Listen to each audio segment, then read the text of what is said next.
Secretary DRDO, Dr. S.V. Kamath, Dr. G. Satish Reddy, Scientific Advisor, officials from the Government of India, eminent industrialists, entrepreneurs, academicians, ladies and gentlemen. सबसे पहले तो मैं dare to dream third इस contest के सभी winners को मैं हार्दिक बधाई देता हूं और आप सभी आगे भी अपने जीवन में कामयाबी हासिल करें, सफलता हासिल करें, इसके लिए भी मैं अपनी हार्दिक शुभकामनाएं भी देता हूं। देश की टेक्नोलॉजिकल प्रोग्रेस में योगदान देते हुए आप अपना और अपने परिवार, समाज और राष्ट्र का नाम रोशन करें, इसके लिए भी मैं आप सबको अपनी हार्दिक शुभकामनाएं देता हूं। और मित्रों, defence research and development organisation द्वारा डिफेंस रिसर्च एंड डेवलपमेंट में सेल्फ रिलायंस विषय पर आयोजित सेमिनार में आप सबके बीच उपस्थित होकर मुझे अत्यधिक प्रसन्नता हो रही है। और आज का यह सेमिनार डिफेंस सेक्टर की रिसर्च एंड डेवलपमेंट में आत्मनिर्भरता को बढ़ावा देने की नई नई राहें तलाश करेगा, ऐसा मेरा विश्वास है। तलाश करने की बात ये कर रहा हूं कि मैं रिसर्च करना आपका काम ही है, तलाशना, रिसर्च करना, ढूंढना नई चीज क्या हो सकती है। साथियों, आप लोगों ने अल्बर्ट आइंस्टीन के नाम से तो अच्छी तरह आप सब परिचित हैं। उनका एक फेमस कोट है, क्योंकि मैं भी साइंस का स्टूडेंट रहा हूं, लेकिन पॉलिटिक्स में रहते रहते आप जानते हैं कि बहुत सारी चीजें, यादें सब धुंधली पड़ जाती हैं। लेकिन फिर भी ये कोट है अल्बर्ट आइंस्टीन का, जिसे मैं यहां पर कोट करना चाहूंगा। Insanity is doing the same thing over and over and expecting different results. यानी किसी काम को हम बार बार करें और उसी तरीके से करें और यह सोचें कि रिजल्ट कुछ नया और बेहतर आएगा, तो इनसैनिटी का इससे बड़ा उदाहरण और कोई दूसरा नहीं हो सकता।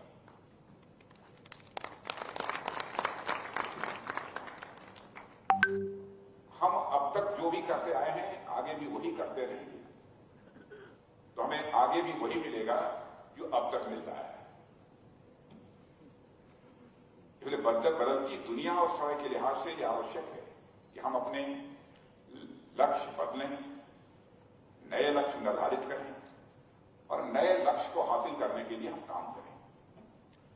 और काम नया करना है तो जाहिर है कि उसका तरीका भी नया ही होना चाहिए। पुराने तरीके से नया काम नहीं किया जा सकता। सामान्य भाषा में इसे ही मैं रिसर्च एंड डेवलपमेंट मानता हूं। इसी को मैं रिसर्च एंड डेवलपमेंट मानता हूं कि काम नया करना है तो जाहिर है कि उसके करने के नए तरीके भी होंगे।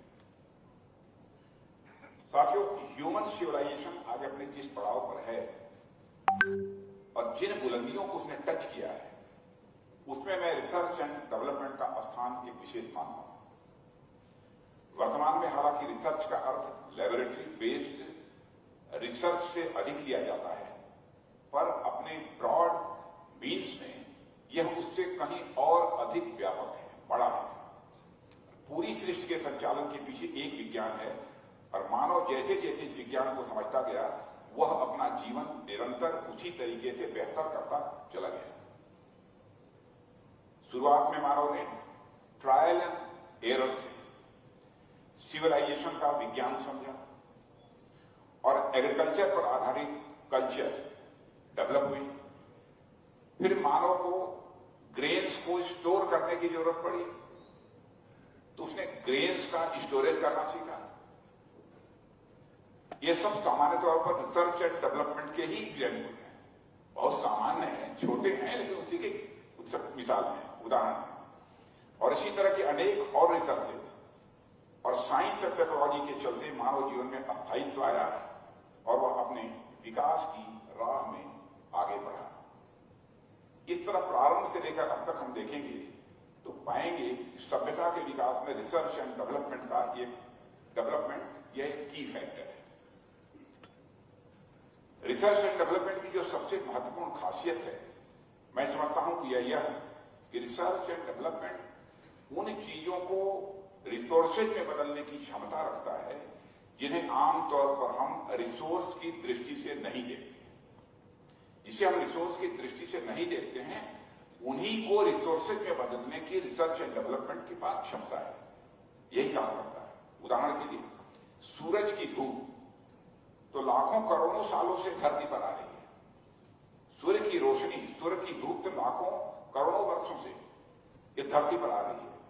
प्रारंभ में मानव ने जब धूप में अनाज या कपड़े सुखाने के फायदे खोजे होंगे तो इसे धूप के यूटिलाइजेशन की ओर एक बड़ा कदम समझा गया होगा कि देखिए इन्होंने अब सूर्य की रोशनी में अपने कपड़े सुखा लेते हैं और ये सब सारे काम कर डालते हैं।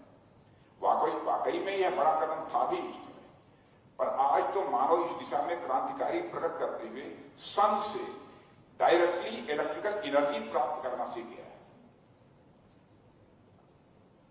न केवल एनर्जी बल्कि ऐसी एनर्जी जिसमें कि इन्वायरमेंट को कोई नुकसान नहीं और जिसके खत्म होने या कम होने का कोई भय नहीं। यह सब रिसर्च एंड डेवलपमेंट की ही देन है। मैं बहुत सामान्य बातें कर रहा हूं। यह सब रिसर्च एंड डेवलपमेंट की ही देन है जो मानव जीवन को बदलने की क्षमता रखती है। यूरेनियम का उदाहरण ले लीजिए। जाने कितने हजारों लाखों साल से यह धरती में पड़ा हुआ था।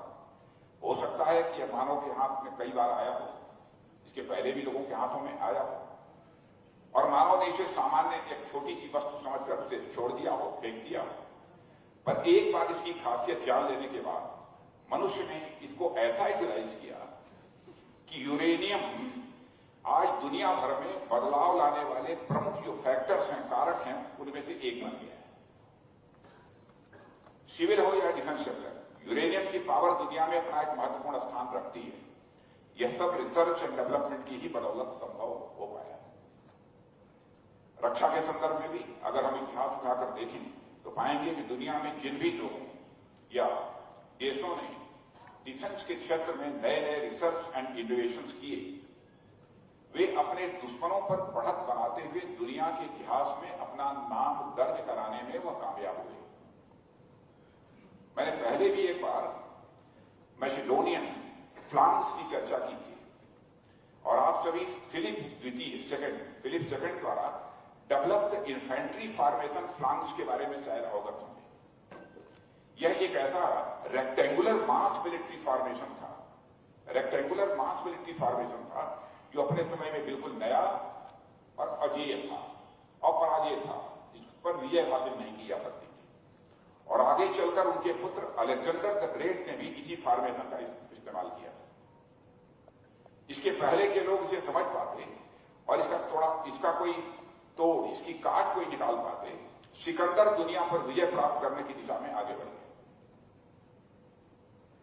इसी तरह भारतीय उपमहाद्वीप में पानीपत की लड़ाई में इब्राहिम लोदी के खिलाफ बाबर द्वारा गन पावर का पहली बार प्रयोग भी गेम चेंजर साबित हुआ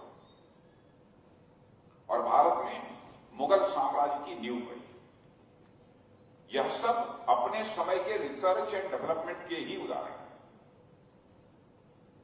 और इसी तरह के एक नहीं अनेक उदाहरण हैं जो हमें बताते हैं कि मानव की प्रोग्रेस में, उसकी प्रगति में रिसर्च एंड इनोवेशन का योगदान कितना महत्वपूर्ण है। साथियों, मानव की प्रगति का इतिहास हमें यह बताता है कि रिसर्च एंड डेवलपमेंट के माध्यम से मनुष्य ऐसी कौन सी सिद्धि है जो हासिल नहीं कर सकता। जो भी हासिल करना चाहता है सब हासिल कर सकता है और कौन सी ऐसी चीज है इसे एक रिसोर्स के रूप में इस्तेमाल नहीं कर सकता है। हमारे यहां कहा गया है अमंत्रम अक्षरम नास्ति नास्ति मूलम नौषधम और मंत्रम अक्षरम नास्ति मूलम नौषधम अयोग्य पुरुष नास्ति योज कस्तत्र दुर्लभ। अर्थात ऐसा कोई अक्षर कोई लेटर यानी अल्फाबेट नहीं है जो अपने आप में एक मंत्र न हो। ऐसा कोई पेड़ पौधा नहीं जिसकी औषधि यानी कोई मेडिसिन न बन सकती हो। इसी प्रकार ऐसा कोई व्यक्ति नहीं जो अयोग्य हो, यानी हर व्यक्ति में कोई न कोई गुण होता है जिसे यथास्थान प्रयोग में लाया जा सकता है। कहने का अर्थ, सृष्टि की समस्त वस्तुओं में कोई न कोई गुण जरूर होता है। अगर जरूरत है तो एक कुशल योजक, उस पर काम करने वाले की, यानी जो उनके अंदर के गुणों को देख सके, पहचान सके और उन्हें समझ सके। और यह देखने, परखने और समझने का काम केवल और केवल रिसर्च एंड डेवलपमेंट से ही संभव है, जिसके रिप्रेजेंटेटिव आप सब हैं। और साथियों, अपनी स्थापना के बाद से ही डीआरडीओ तरह तरह के इनोवेशंस और टेक्नोलॉजीज का डेवलपमेंट करके हमारी आर्म्ड फोर्सेज की कैपेबिलिटी को बढ़ाने में अपना बहुत बड़ा योगदान देता रहा है। और आज डीआरडीओ ऐसी कई टेक्नोलॉजीज की तरफ आगे बढ़ रहा है जो न केवल फ्यूचरिस्टिक बल्कि दुनिया में फर्स्ट ऑफ इट्स काइंड है। समय के साथ डीआरडीओ एक नई भूमिका में आया है और यह संगठन अब डिफेंस रिसर्च एंड डेवलपमेंट के लिए सोल सर्विस प्रोवाइडर नहीं है, बल्कि अब आप in house research and development और प्राइवेट सेक्टर की लैब्स के लिए एक फैसिलिटेटर की भूमिका में आ गए हैं। इन भूमिकाओं के चलते एक ओर आपकी महत्ता बढ़ी है, दूसरी ओर आपकी जिम्मेदारी में भी बढ़ोतरी हुई है। और मुझे पूरा विश्वास है कि डीआरडीओ इस जिम्मेदारी का निर्वहन बहुत अच्छी तरह से करेगा। और साथियों, यहां मैं इस बात पर विशेष जोर देना चाहूंगा कि डीआरडीओ द्वारा उठाए गए कदम एक कंसर्टेड तरीके से एक बड़े विजन के अनुरूप बढ़ाए जा रहे हैं। और सरकार ने डिफेंस सेक्टर को आत्मनिर्भर बनाने के लिए कई बोल्ड पॉलिसी रिफॉर्म्स भी किए हैं, जिसकी आप सबको जानकारी होगी। अभी कल ही हमने देखा कि यह Def Expo 4th positive indigenisation list के जारी होने का साक्षी बना। 400 से अधिक डिफेंस आइटम्स हमारे डोमेस्टिक वेंडर्स द्वारा प्रोक्योर किए जाएंगे। यह हम लोगों का डिसीजन है। वो पॉजिटिव इंडियनाइजेशन लिस्ट जारी कर दी गई, मोर देन 400 आइटम्स। ऐसे ही हमारी पब्लिक सेक्टर अंडरटेकिंग्स में भी ऐसे 2500 से 2500 से अधिक कंपोनेंट्स हैं, जिनके बारे में भी हम लोगों ने फैसला किया है। वो बनेंगे तो भारत की धरती पर बनेंगे, भारतवासियों के हाथों से बनेंगे। हम दुनिया के दूसरे देशों से उसे इंपोर्ट नहीं करेंगे।